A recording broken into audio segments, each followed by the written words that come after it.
शलाहुस्तम्भनाय हूँ। ॐ भट्ट। ॐ श्रीं ह्रीं श्रीं सर्वमङ्गलाय पिङ्गलाय ॐ नमः। अतुलितबलधामं हें शैलाभदेहं धनुजवनकृशानो ज्ञानिनामग्रगण्यम् सकलगुणनिधानं वानराणामधीशम् रघुपतिप्रियभक्तं वातजातं नमामि। अतुलितबलधामं हें शैलाभदेहं धनुजवनकृशानो ज्ञानिनामग्रगण्यम् सकलगुणनिधानं वानराणामधीशम् रघुपतिप्रियभक्तं वातजातं नमामि। लोकाभिरामं रणरङ्गधीरं राजीवनेत्रं रघुवंशनाथं कारुण्यरूपं करुणाकरं तं श्रीरामचन्द्रं शरणं प्रपद्ये। आपदामपहर्तारं दातारं सर्वसम्पदां लोकाभिरामं श्रीरामं भूयो भूयो नमाम्यहम्। ॐ भूः सतरुस्तम्भनाय हूँ।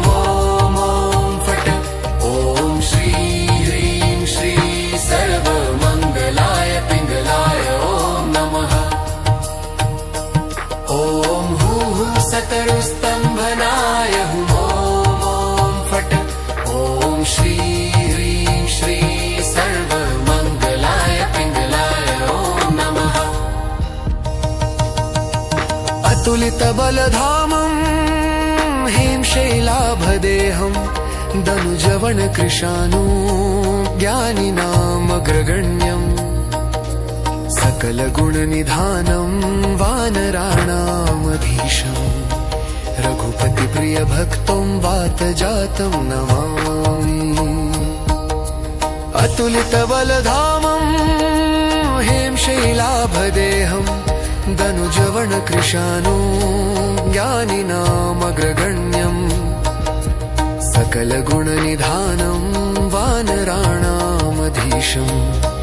रघुपतिप्रियभक्तं वातजातं नमामि। लोकाभिरामं रणरङ्गधीरं राजीवनेतं रघुवंशनाथं कारुण्यरूपं करुणाकरं तं श्रीरामचन्द्रं शरणं प्रपद्ये। आपदामपहर्तारं दातारं सर्वसम्पदां लोकाभिरामं श्रीरामं भूयो भूयो नमाम्यहम्। ॐ हुं हुं सतरुस्तम्भनाय हूँ। ॐ फट्। ॐ श्रीं ह्रीं श्रीं सर्वमङ्गलाय पिङ्गलाय ॐ नमः। ॐ हुं हुं सतरुस्तम्भनाय हूँ। ॐ फट्। ॐ श्रीं ह्रीं श्रीं सर्वमङ्गलाय पिङ्गलाय ॐ नमः। अतुलितबलधामं हें शैलाभदेहं धनुजवनकृशानो ज्ञानिनामग्रगण्यम् सकलगुणनिधानं वानराणामधीशम् रघुपतिप्रियभक्तं वातजातं नमामि। अतुलितबलधामं हें शैलाभदेहं धनुजवनकृशानो ज्ञानिनामग्रगण्यम् सकलगुणनिधानं वानराणामधीशम्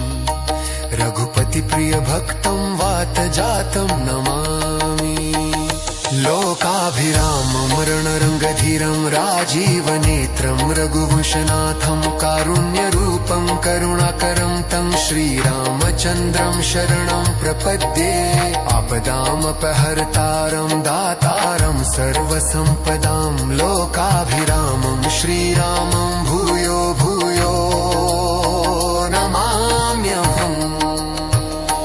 लोकाभिरामं रणरङ्गधीरं राजीवनेत्रं रघुवंशनाथं कारुण्यरूपं करुणाकरं श्रीरामचन्द्रं शरणं प्रपद्ये आपदामपहर्तारं दातारं सर्वसम्पदां लोकाभिरामं श्रीरामं भूयो भूयो नमाम्यहम् ॐ हुं हुं सतरुस्तम्भनाय हुं ॐ फट् ॐ श्री ह्रीं श्री सर्वमङ्गलाय पिङ्गलाय ॐ नमः ॐ हुं हुं सतरुस्तम्भनाय हुं ॐ फट् ॐ श्री ह्रीं श्री सर्वमङ्गलाय पिङ्गलाय ॐ नमः अतुलितबलधामं हेमशैलाभदेहं धनुजवनकृशानं ज्ञानिनामग्रगण्यं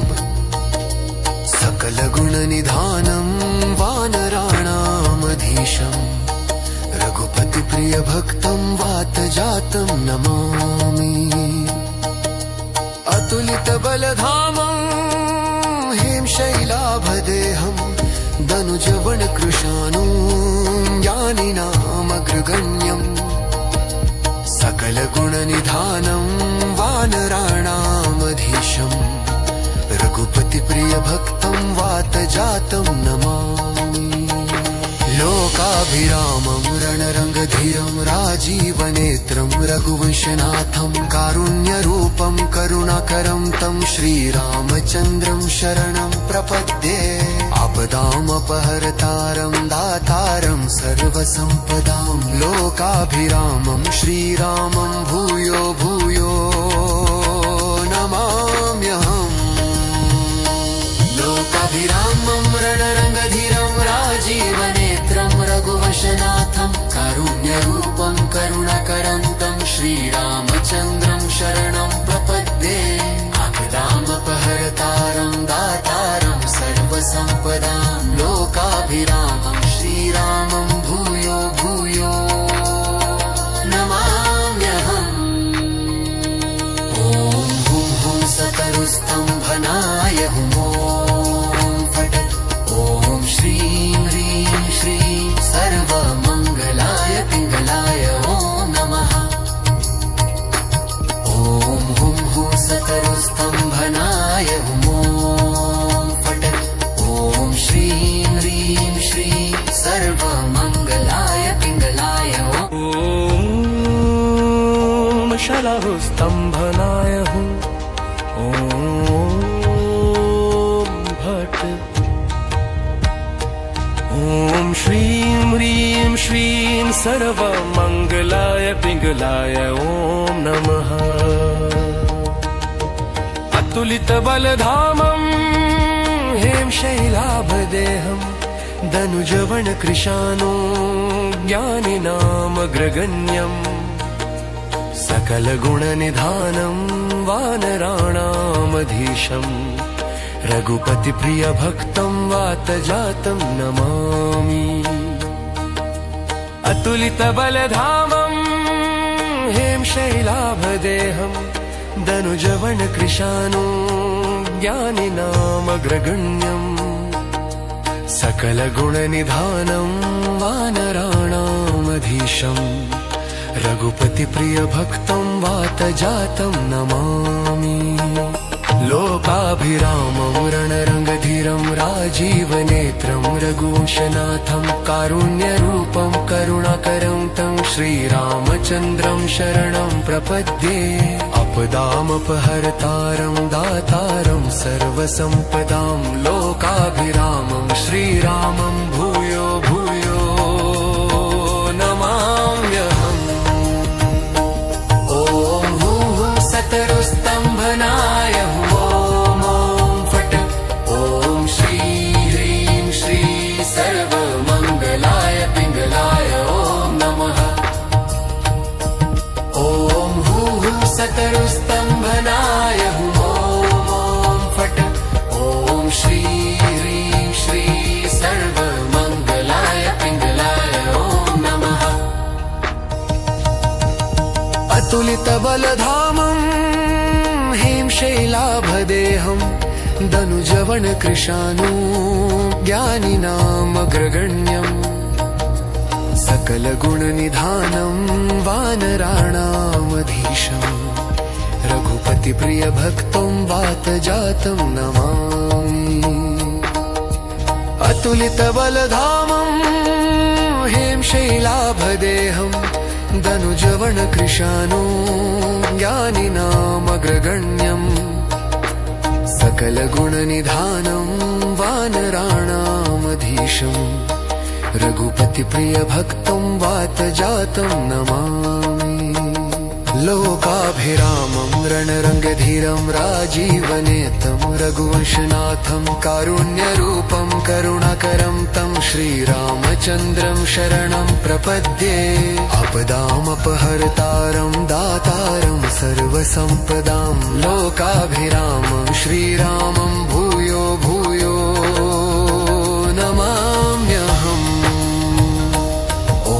हुं हुं सतरुस्तम्भनाय हुं ॐ फट् ॐ श्रीं ह्रीं श्रीं सर्वमङ्गलाय पिङ्गलाय ॐ नमः ॐ हुं हुं सतरुस्तम्भनाय हुं ॐ फट्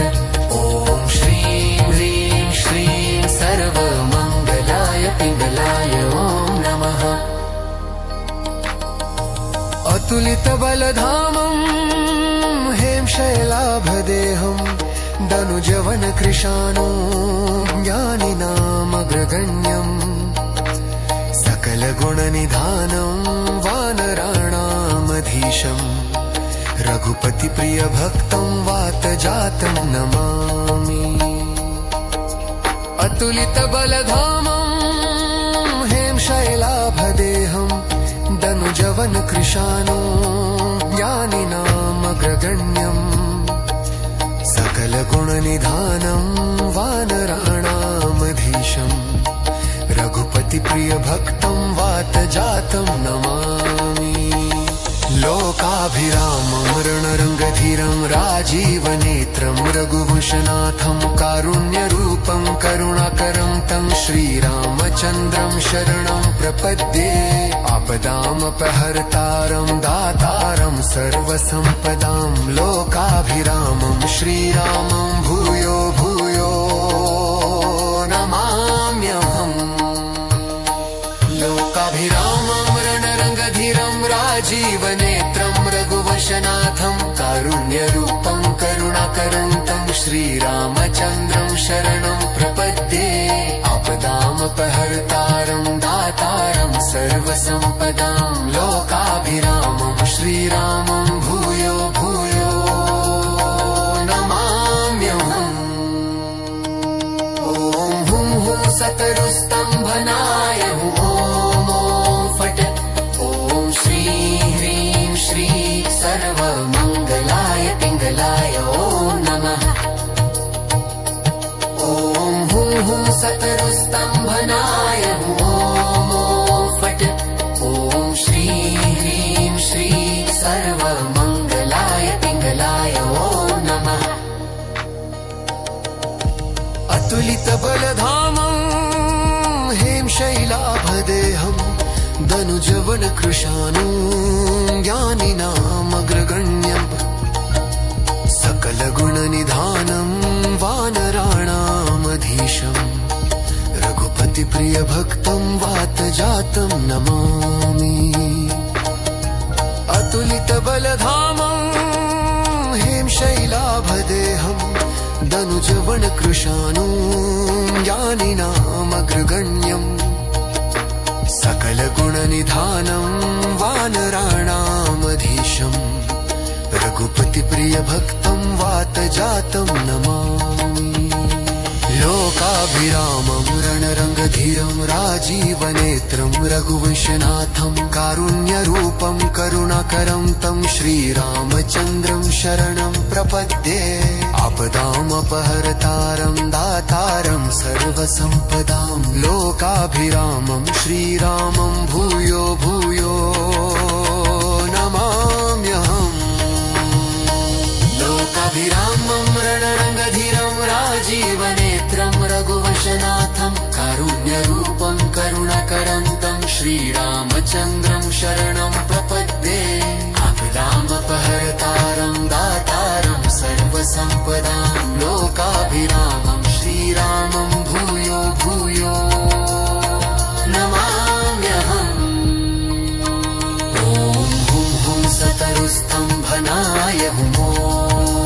फट् ॐ श्रीं ह्रीं श्रीं सर्वमङ्गलाय पिङ्गलाय ॐ नमः ॐ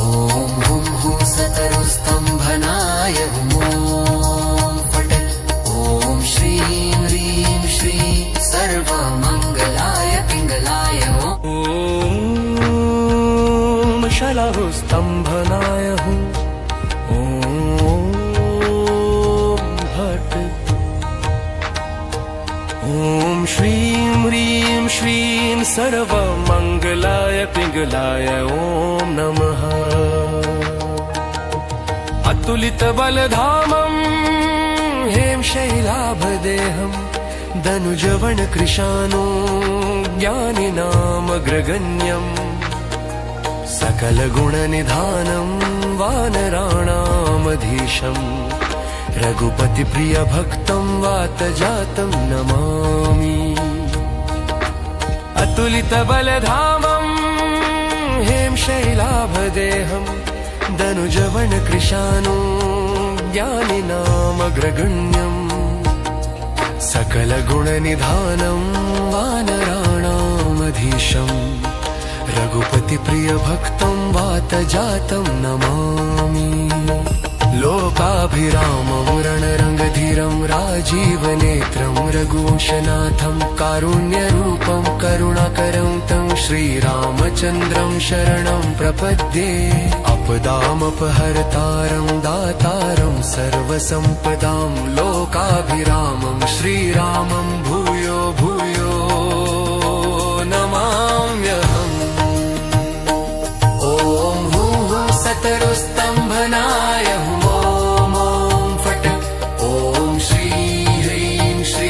सर्वमङ्गलाय पिङ्गलाय ॐ नमः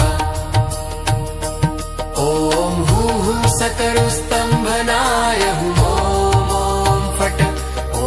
श्रीं ह्रीं श्रीं सर्वमङ्गलाय पिङ्गलाय ॐ नमः अतुलितबलधामं हें शैलाभदेहं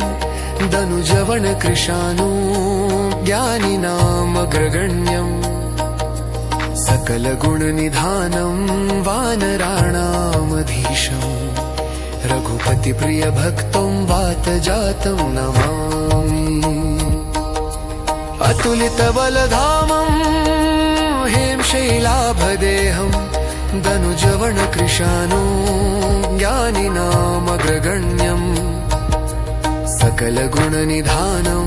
वानराणामधीशम्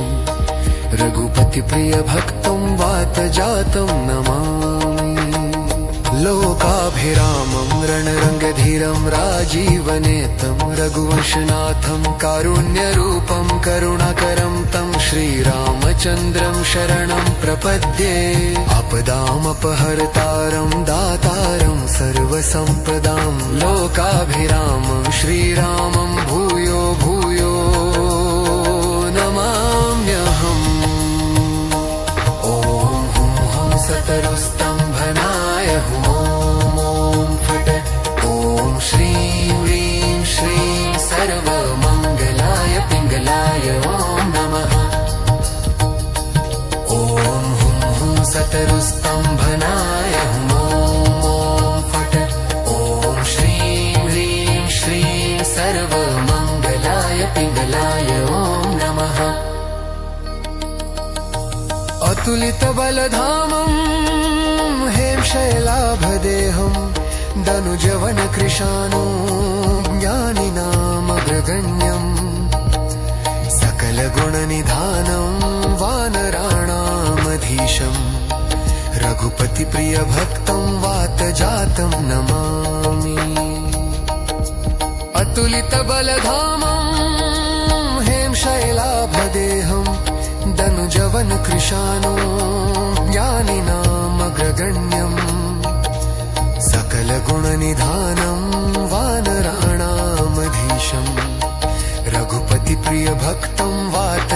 जातं नमामि लोकाभिरामं रणरङ्गधीरं राजीवनेत्रं रघुवंशनाथं कारुण्यरूपं करुणाकरं तं श्रीरामचन्द्रं शरणं प्रपद्ये आपदामपहर्तारं दातारं सर्वसम्पदां लोकाभिरामं श्रीरामं भूयो भूयो नमाम्यहम् लोकाभिरामं रणरङ्गधीरं राजीवनेत्रं रघुवंशनाथं कारुण्यरूपं करुणाकरं तं श्रीरामचन्द्रं शरणं प्रपद्ये आपदामपहर्तारं दातारं सर्वसम्पदां लोकाभिरामं श्रीरामं भूयो भूयो नमाम्यहम् ॐ हुं हुं सतरुस्तम्भनाय हुं ॐ फट् ॐ श्री ह्रीं श्री सर्वमङ्गलाय पिङ्गलाय ॐ नमः ॐ हुं हुं सतरुस्तम्भनाय हुं ॐ फट् ॐ श्री ह्रीं श्री सर्वमङ्गलाय पिङ्गलाय ॐ नमः अतुलितबलधामं हेमशैलाभदेहं दनुजवनकृशानुं ज्ञानिनामग्रगण्यम् सकलगुणनिधानं वानराणामधीशं रघुपतिप्रियभक्तं वातजातं नमामि अतुलितबलधामं हेमशैलाभदेहं दनुजवनकृशानुं ज्ञानिनामग्रगण्यम् सकलगुणनिधानं वानराणामधीशं रघुपतिप्रियभक्तं वातजातं नमामि लोकाभिरामं रणरङ्गधीरं राजीवनेत्रं रघुवंशनाथं कारुण्यरूपं करुणाकरं तं श्रीरामचन्द्रं शरणं प्रपद्ये आपदामपहर्तारं दातारं सर्वसम्पदां लोकाभिरामं श्रीरामं भूयो भूयो नमाम्यहम् लोकाभिरामं रणरङ्गधीरं राजीवनेत्रं रघुवंशनाथं कारुण्यरूपं करुणाकरं तं श्रीरामचन्द्रं शरणं प्रपद्ये